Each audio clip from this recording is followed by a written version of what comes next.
Have you ever looked at a financial chart and just seen, well, chaos? A total mess of jagged, unpredictable lines going all over the place? Trust me, you're not alone.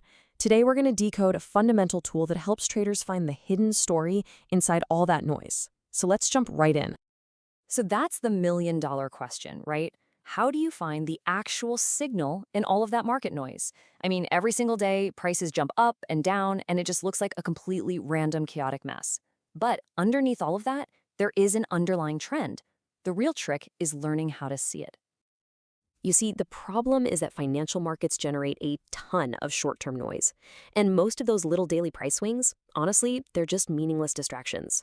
If you try to react to every little blip on the screen, you're just setting yourself up for confusion and, frankly, some bad decisions. So how do we filter out all that static? Well, the answer is the moving average. Think of it as a tool that basically smooths out that jagged, crazy price line into a single flowing curve.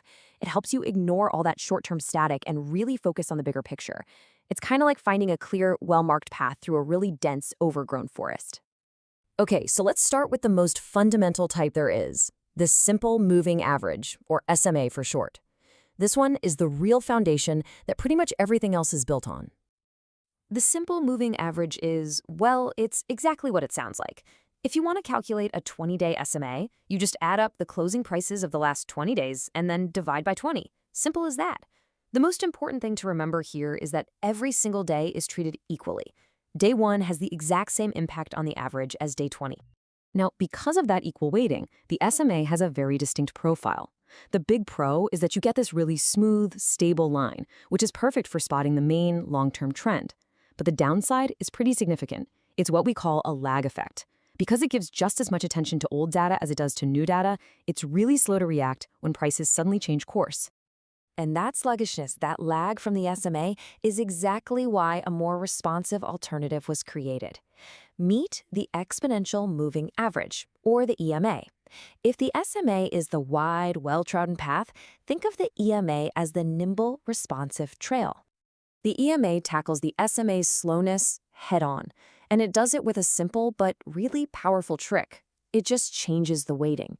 So instead of treating all the prices equally, the EMA gives much, much greater weight to the most recent prices, and that makes it way more sensitive to what's happening in the market right now.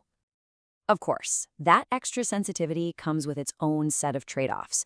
The huge advantage is speed, right? The EMA reacts super quickly to price changes, which can give you earlier signals about a potential trend shift.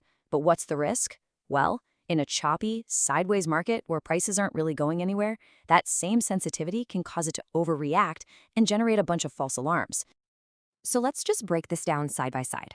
You've got the SMA, which weights all prices equally. That makes it slow and stable and great for confirming long-term trends. Then you have the EMA, which gives more weight to recent prices. That makes it fast and responsive, which is better for generating shorter-term signals. It's really that classic choice between stability and speed. Okay, so we know what they are, we know how they're different, but how do we actually use them to analyze a chart? Let's get practical and take a look at how to actually read these lines. The very first thing you have to decide is the time period, and believe me, this choice is critical. A shorter period, like say 20 days, is going to hug the price action really closely, giving you a much more responsive line. On the other hand, a longer period, like the classic 200-day moving average, smooths everything out and gives you a much more stable view of the overall trend. You're always making a trade-off between responsiveness and stability. All right, once you've got your moving average on the chart, you're basically looking for 3 key clues. First up, where is the price in relation to the line? If the price is consistently above it, that's generally a bullish sign.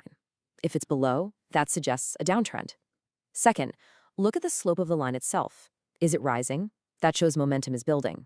Is it falling or flat? And finally, you have to watch for crossovers. When the price actually cuts through the moving average, that can be a really powerful signal that the trend might be about to change. Now, this next point is maybe the most important thing to understand in this entire explainer, so please listen closely. Moving averages do not and cannot predict the future. They are lagging indicators, which just means they only show you what has already happened.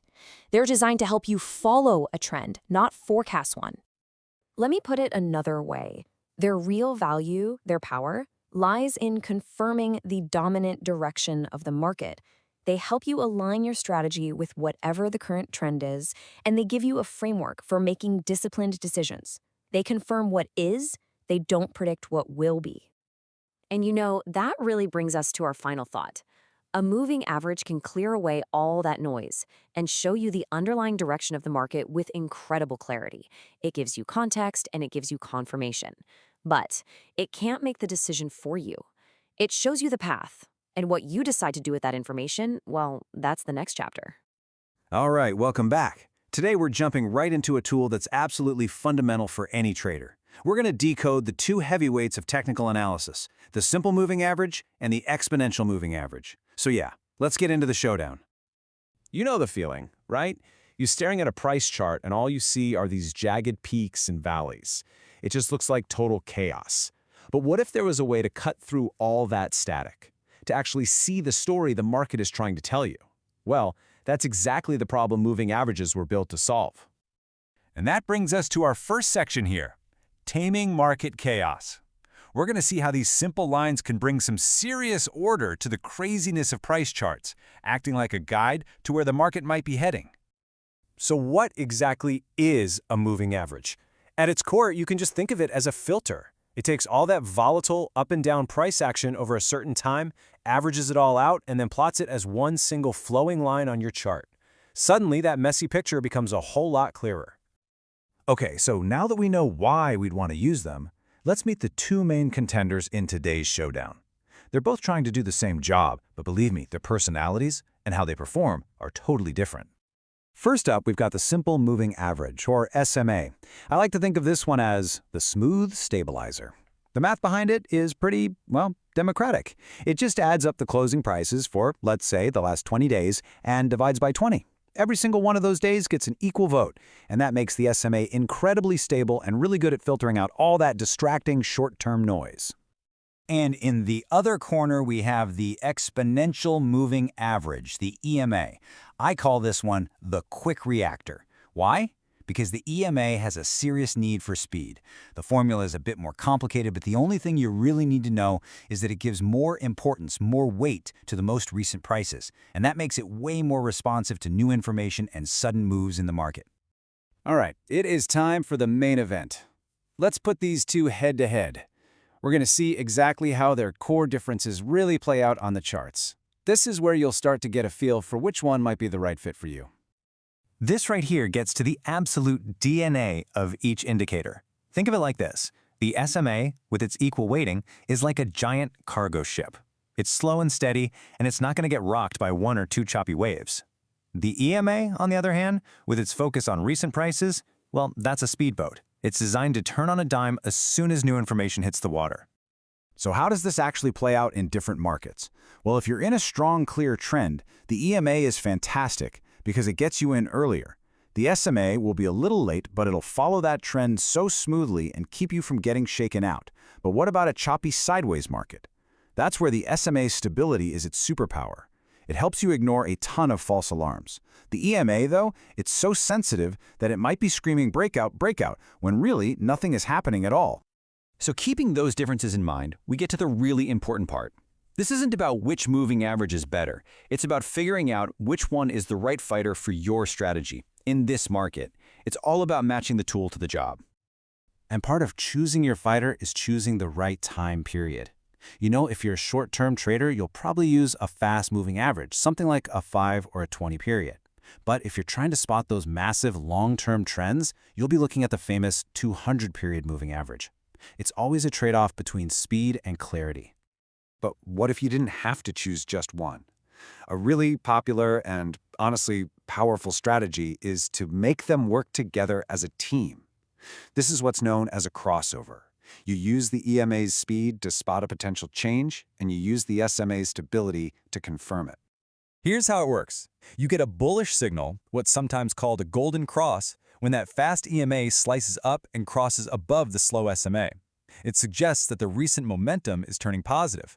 And a bearish signal, or death cross, is just the opposite. The fast EMA dives below the slow SMA, telling you that momentum might be shifting down. It's a way to get the best of both worlds. So, as we start to wrap this whole thing up, it all comes down to one final, super important concept that every single trader needs to understand when they're using these tools. This quote really nails the core dilemma. With the SMA, you're choosing to accept more lag, a slower reaction time, but in return, you get fewer false signals. With the EMA, you get much less lag and faster signals, but you have to accept the risk of more noise and more false alarms. There's just no perfect answer. So the crucial point really is this simple. The entire debate just boils down to one simple trade-off. Do you want the smooth, confirmed stability that the SMA gives you, or do you want the quick, nimble responsiveness of the EMA? Your answer pretty much defines your whole approach. And that's the final question I want to leave you with. After everything we've talked about, think about your own personality, your own trading style. Are you the patient trend follower, happy to wait for that stable, confirmed move? Or are you the nimble opportunist who loves to jump on quick reactions? The right tool is waiting for you. All right, welcome to the Explainer. Today, we're going to break down one of the most fundamental tools in, well, any trader's toolkit, really, the moving average. It's super simple, incredibly powerful, and it helps us answer a really, really important question. So let's just dive right in. When you first pull up a price chart, I mean, let's be honest, it can look like pure chaos, right? Just this jagged line bouncing all over the place. So the big question is, in the middle of all that noise, how in the world do you find the real direction the market's actually heading? Well, the answer is this surprisingly elegant little tool called the moving average. And at its core, all it does is calculate the average price over a certain period of time. It takes all that chaos, all that price action, and just smooths it out into one single easy-to-read line. And that line, that's what reveals the underlying trend. Okay, so now we've got this nice, clean line on our chart. What's next? How do we actually read it? How do we use it to figure out what the market's up to, just by looking at it? Honestly, it's so simple, it's beautiful. If the price is consistently riding above a moving average that's sloping up, boom, that's a bullish uptrend, clear as day. And on the flip side, if the price is stuck below a line that's sloping down, well, that's your bearish downtrend. The line really does tell the whole story. But what happens when there's no clear direction at all? What if you see the price just chopping back and forth, weaving across a line that's basically flat? Well, that tells you something super important too. It's a signal that the market's kind of undecided. It's just taking a breath, consolidating, maybe getting ready for its next big move. Okay, now this is where things get really interesting. See, moving averages aren't just for spotting trends. They also act like these dynamic, kind of invisible barriers for the price. In a really healthy uptrend, you can think of the moving average as this moving floor. It supports the price. So when the price dips down, it often finds that floor, hits it, and bounces right back up. And in a downtrend, it's the exact opposite. The line becomes a ceiling, a level of resistance that can literally stop a price rally dead in its tracks. And this is exactly how traders use this in the real world. I mean, think about it. If a stock is in a solid uptrend and a trader sees the price dip back down towards, say, the 50-day moving average, which is a super popular one for the medium-term trend, they don't see that as weakness. No way. They see it as a potential buying opportunity because they're expecting that floor to hold firm. All right, now for the main event. Let's talk about two of the most famous trading signals that these things can generate. And trust me, these are the signals that often make the headlines. First up, you've got the golden cross. This is the big bullish one. It happens when a faster, short-term average, like the 50-day, crosses above a slower long-term one, like the 200-day. It's a powerful sign that momentum might be shifting up in a big way. And then you've got its opposite, the death cross. Sounds ominous, right? Well, it's a serious bearish warning that traders watch like a hawk because it can signal the start of a major downtrend. But here's the thing, not all moving averages are created equal. And to get a real edge, the pros know you've got to understand the different types and then combine them for a much smarter strategy. So you've basically got two main flavors, and there's a key trade-off between them. First, you have the simple moving average, the SMA. It's smooth, it's stable, and it's fantastic for confirming a long-term trend. Then you have the exponential moving average, the EMA. This one's fast and responsive because it puts more weight on the most recent prices, so it's way better for spotting new trends early.